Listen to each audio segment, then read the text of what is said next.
ایک اونٹ دوڑا دوڑا آیا. اس نے نا پہلے حضور کی قدم چومے, پھر کان میں کچھ کہا اونٹ نے.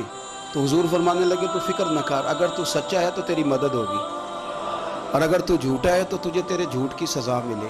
تھوڑی دیر گزری تو حضرت تمیم داری رضی اللہ تعالیٰ عنہ فرماتے ہیں کچھ لوگ دوڑے دوڑے آئے, عرض کرنے لگے حضور یہ ہمارا اونٹ بھاگ آیا ہے اور 3 دن سے بھاگا ہے, مل نہیں رہا. حضور فرمانے لگے یہ تو تمہاری شکایت کر رہا ہے, یہ تو کہہ رہا ہے یا رسول اللہ میں نے گرمی سردی میں ان کی خدمت کی, اور جب میں بوڑھا ہو گیا تو انہوں نے مجھے افزائش نسل کے لیے رکھ لیا, میری نسل سے ان کے کتنے اونٹ پیدا ہوئے, اب میں بوڑھا ہو گیا ہوں تو مجھے کاٹ کے ذبح کر کے کھانا چاہتے ہیں.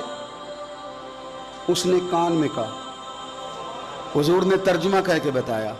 کریم رسول فرمانے لگے بولو تم کیا کہتے ہو؟ کہنے لگے سونیا جی جس نے جو آپ کو بتایا نا بالکل ہی سچ بتایا.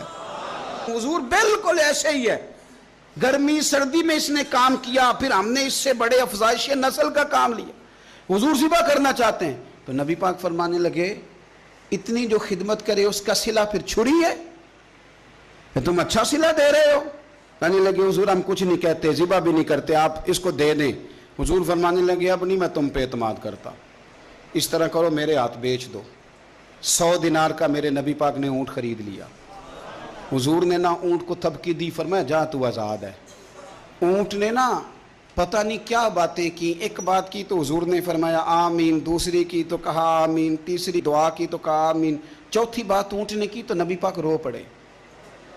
اونٹ چلا گیا. صحابہ کہتے ہیں عرض کی یا رسول اللہ اونٹ نے کیا کہا ہے؟ تو حضور فرمانے لگے اس نے پہلی دفعہ یہ کہا ہے کہ یا رسول اللہ اللہ آپ کو میری طرف سے اسلام کی اور قرآن کی طرف سے بہترین صلہ عطا کرے.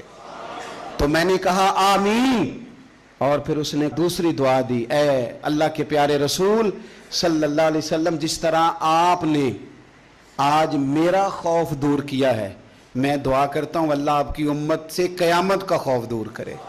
اور میں نے کہا آمین. تو نبی پاک صلی اللہ تعالیٰ علیہ وآلہ وسلم فرماتے ہیں پھر اس نے تیسری دعا کی, عرض کی یا رسول اللہ صلی اللہ تعالیٰ علیہ وسلم جس طرح آج آپ نے میرا خون بچایا ہے, سنیا میری دعا ہے رب تیری امت کا خون محفوظ کرے.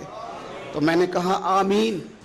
حضور فرماتے ہیں پھر اس نے چوتھی دعا کی, یا رسول اللہ میری دعا ہے آپ کی امت لڑے نہ, جنگ و جدال نہ کرے, آپس میں گلے نہ کاٹے.